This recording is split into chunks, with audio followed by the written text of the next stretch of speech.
And a very happy Friday morning to all of you. Welcome to Fantasy Baseball Picks and Bets presented by Prize Picks. I'm JT Hayes with Run Pure Sports. You can find me as always on Twitter at JT Hayes Jr. And for Friday, we've got a nice 14-game slate. And by now, hopefully you've signed up to Prize Picks. You've taken advantage of that $100 deposit match by entering code MMN MLB, that's MMN, like Mayo Media Network, MLB, and you're well on your way to having a winning baseball season. Go to prizepicks.com. Really simple. You just choose the over or under using DraftKings fantasy points that you think a particular player is going to get that night. And guess what? We're here to help you along every single day of the week on the Mayo Media Network, which you should be subscribed to. Like this video. And as I mentioned, runpuresports.com, we've got a whole network and a team of coordinators dedicated to helping pick out the best Prize Picks plays. Once again, prizepicks.com, enter code MMNMLB. That's MMN, like Mayo Media Network, MLB, for a $100 deposit match. Subscribe to the Mayo Media Network and like this video. As I mentioned, a big slate on Friday night, 14 games. There is one game in the afternoon, looks like the Diamondbacks and the Cubs. Not going to talk too much about that game, but we will cover the showdown slate for it at runpuresports.com if you're so inclined. But on Friday night, a couple of picks that I like that are up at prizepicks.com. Right before I recorded this video, took a quick glance, and a couple that stood out to me. First and foremost, there are a couple of hitters in Major League Baseball that are simply on fire right now, and one of those is Franmil Reyes for the Cleveland Indians. He gets a home matchup, and there's some conflicting information. Not sure if it's going to be Josh Fleming or Rich Hill. Either way, I'm not really worried. I think Franmil Reyes is going to go over his 7.5 fantasy point number on Prize Picks. He had a big home run tonight in that game against Tampa Bay, and I think that he stands a good chance to do the same here on Friday night. Another pick that I like, Justin Upton, first game back from the IL tonight, was kind of quiet, but he gets a nice matchup with J-Happ and the all of a sudden selling off Minnesota Twins. And listen, J-Happ has given up a ton of hard contact and home runs to right-handed hitters, and that's what Justin Upton does best, is he takes advantage of left-handed pitchers that give up a ton of power. And I like Justin Upton's over 7 fantasy points on Prize Picks on Friday night. Another one that I like, the Detroit Tigers. Going to talk a little bit more about them in a little bit, but hey, another hitter that's really hot in Major League Baseball and has been really for the better part of the past month is Jonathan Schoop. Jonathan Schoop gets a very friendly matchup against Chris Bubic and the Kansas City Royals, and their bullpen, which is a little bit below league average. It's going to be hot. It looks like in Kansas City, the wind is going to be blowing out. And I like Jonathan Schoop to go over his 7 fantasy point total on Prize Picks. And the last one that I'll leave you with, you know what? It's Chichi Day. That's right. Chichi Gonzalez is going to Los Angeles, and he's going to get a matchup against the Los Angeles Dodgers. And I can tell you right now, I just don't think this is going to end well for Chichi, for the Rockies. But one guy I think it is going to end well for is Maxwell Muncy. And I like his over here, 8.5 fantasy points against Chichi and that Colorado Rockies bullpen. So just a quick recap of the overs I like here. Franmil Reyes, Justin Upton, Jonathan Schoop, and Maxwell Muncy on the Friday night slate. We are quickly getting to one of my favorite times of the Major League Baseball season. That's the pennant races. It's the trading deadline here in just about a little more than a week, and teams are already starting to talk about big moves, and one team made a big move today. The Tampa Bay Rays landing Nelly Cruz from the Minnesota Twins, a guy who's most certainly going to play designated hitter for the Rays. Big power in particular against left-handed pitching, of which there's a good amount of in the American League East. The Rays just a half game back in the AL East. Very likely that the wild card, at least one of the wild cards, if not several of the wild cards, are going to come out of the American League East or West.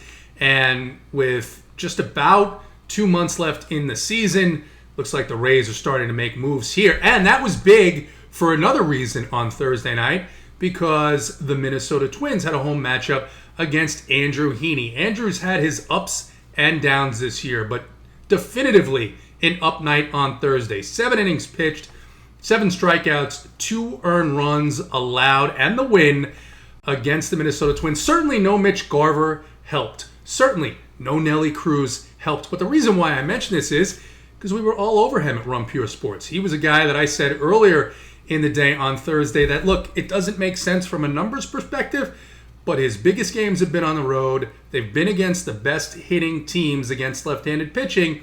And I think this is a spot where, out of nowhere, he's going to have a ceiling game. And he did just that, going for a little more than 25 DraftKings points on Thursday night.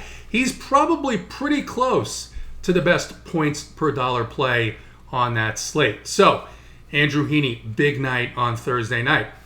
And watch out for the Detroit Tigers. That's right, the Detroit Tigers. A.J. Hinch, an excellent managerial hire. A.J. Hinch is doing what A.J. Hinch does. He makes teams better. He puts them in position to win. And the Tigers sitting at just 47-51 in the AL Central. Look, are they going to make the playoffs this year? It's a long shot, no doubt. But I took note when General Manager Al Avila said this week, hey, we're building. We're not rebuilding, so don't expect us to go selling off here like we just saw the Twins start to do today. And I think that's going to be really interesting because, look, this team has come out of the break. They're on fire. They have won 7 games in a row. And for the first time in quite a long, long time, it's really fun to watch these Detroit Tigers play baseball. Another division that's going to be really interesting to watch as we get through the next couple of months and the pennant race that I think is going to be one of the closest in all of baseball. Man, how about this National League West? The Dodgers and the Giants just went at it again this week. The Giants, a 2-game lead over the Dodgers and just a 5-game lead over the San Diego Padres, who are now on a long road trip on the East Coast. But I think that's going to be a lot of fun to watch play out here over the rest of the season. And then maybe the strangest story this week, a couple of nights ago, a late night, I don't know, it was an Instagram post or something like that. This guy, Yermin Mercedes. You guys remember Yermin Mercedes? That's right, for like 2 weeks, he was the hottest hitter in baseball for the Chicago White Sox. He was hitting everything out of the ballpark.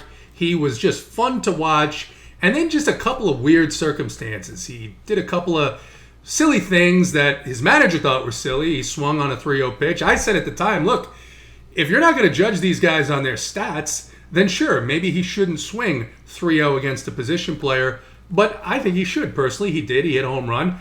And he got a talking to, and now he's on the AAA squad for the White Sox. The other night he says, look, I'm done. I'm out of here. I'm retired. He's a young kid. Really strange behavior. A really strange story all around. But, hey, who knows? Maybe one day we'll see Yermin back, if he doesn't retire, in the major leagues, contributing to a White Sox team that has a damn good chance to take the AL Central this season. Getting into the meat of things here with the 14-game slate on Friday night. Let's talk about pitching, and I'm going to start with a couple of guys that a lot of people thought just a few weeks ago, maybe it wasn't going to be a great rest of the season for them. Again, with the Major League Baseball crackdown on sticky substances, one of the things I said at the time was that I think it's going to be a period of adjustment, but I was confident that the guys who had ace-level talent were going to figure this out, and we've seen that come to fruition here. Garrett Cole, just an outstanding couple of performances in a row, a complete game against the Houston Astros in Houston, then a really dominant performance against the Boston Red Sox last week. He faces the Red Sox in Boston on Friday night. He's just 10.0. His price still hasn't adjusted to the fact that he's clearly figured things out without being able to use that pine tar or the other substances. And he's on the list of guys that I think I might be rostering quite a bit on Friday night. Garrett Cole, 10.0 DraftKings against the Boston Red Sox. Another guy who people thought, hey, and it was actually started before the substance crackdown, and who knows, maybe he was policing himself a little bit. Lucas Giolito. Lucas Giolito, though, a couple of great performances. Yes, one was against the Orioles, but one against also the Houston Astros. He gets a matchup in Milwaukee against the Milwaukee Brewers, and priced at 9.6. I actually think that I'm going to have some of Lucas Giolito as well. Then we drop down to a couple of guys that are interesting to me for their price points. The first, Zach Plesac. Zach, on and off the IL this year. He's back. He looks to be fully stretched out. He gets a home matchup with the Tampa Bay Rays. Now, I don't know if Nelson Cruz will be able to be in the lineup or not. Not sure exactly what the COVID protocols are going to be for transitioning to new teams. Perhaps he is, perhaps he's not. But at 7-3, I do like Zach Plesac here in a matchup with Tampa, who can strike out quite a bit. Cal Quantrill did okay against them tonight. Obviously, Zach Plesac, a much better pitcher than Cal Quantrill. And then the last guy I'll mention, Colorado Rockies going into LA, coming out of altitude. I think the Dodgers are going to easily win this game. And a guy that I don't think I've rostered in several years. He didn't play last season, but looks like he's getting the ball. Again, the Dodgers have done some wild things with their starting pitchers. So sometimes what's announced the night before or what people think is going to happen, they sometimes change their minds. They'll throw in an opener or something like that. But as of right now, looks like David Price is going to start that game. He pitched 4 innings and struck out 4 against the Rockies in Colorado just about a week ago. And he gets this same matchup. And at 6.3 on DraftKings, if you wanted to get creative and stack up a couple of these more expensive offenses, then I think that David Price may be a guy that I'll take some shots on to see if he can get me a 20-point performance here on DraftKings on Friday night. As far as offense, look, 14 games. There are a ton of great spots. I'm going to narrow it down and start with 2 spots that I think are going to be a little bit off the board on Friday night, but 2 offenses that have been fairly good in these same situations this year.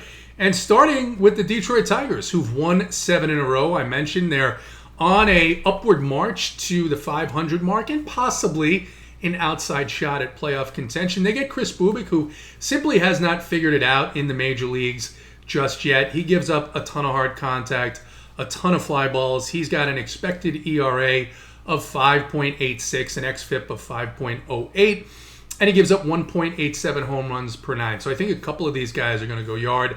As I mentioned earlier, it's going to be hot. At least that's what it looks like right now in Kansas City. The wind may be blowing out of that stadium. That's when it plays a little bit smaller.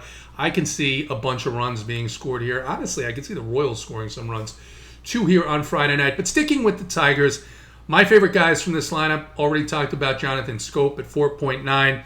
Robbie Grossman at 3.7. Another home run the other night. Really, really good season from Robbie Grossman. Eric Haas has come out of nowhere, 4.5. He's multi-position eligible on DraftKings as well. And then this guy, again, another guy, out of nowhere, taking advantage of some injuries and getting into some additional playing time. And he's just hitting a home run every night as well. Zach Short. If you haven't heard of him, his name is Zach Short, and all he does is hit bombs. 3.2K. That'll round out the top 4 guys that I'll use from the Detroit Tigers stack on Friday night. Second spot, talked about under the radar stacks. That's what I'm going to stick with. And I'm going to go over to the Mid-Atlantic, the Baltimore Orioles against Patrick Corbin. Patrick Corbin, the 3rd worst expected ERA on the Friday night slate at 5.75. He's allowing 1.64 home runs per 9 innings. And look, the Orioles have been a top 5 team against left-handed pitching all season long. It doesn't make any sense because they're not in contention. They're not going to be in contention. But this is what they do. They hit left-handed pitching very, very well. And the 4 guys that I'm looking at here, Austin Hayes, 2.8, usually hitting in the 2-hole. Hits very well against left-handed pitching. I think he's a little bit too cheap in this matchup. And remember, that Washington bullpen has come back down to earth as well. So if they can get to Corbin early and get into that bullpen, they get additional opportunities there. Ryan Mountcastle, love the talent on this young hitter. 3.8K on DraftKings on Friday. Ramon Urias, 2.8K. He's been hitting pretty well of late, and he also is one of these guys. And the Orioles seem to find this type of talent, this type of split-level talent that will hit well against one particular side. It looks like Ramon Urias is a guy that does that against left-handed pitching. And let's round it out with one of the great baseball names of all time at catcher, Pedro Severino. He's just 2.8K on DraftKings for the Baltimore Orioles. Other spots, these are pretty obvious. I talked about it being Chi-Chi night in Los Angeles.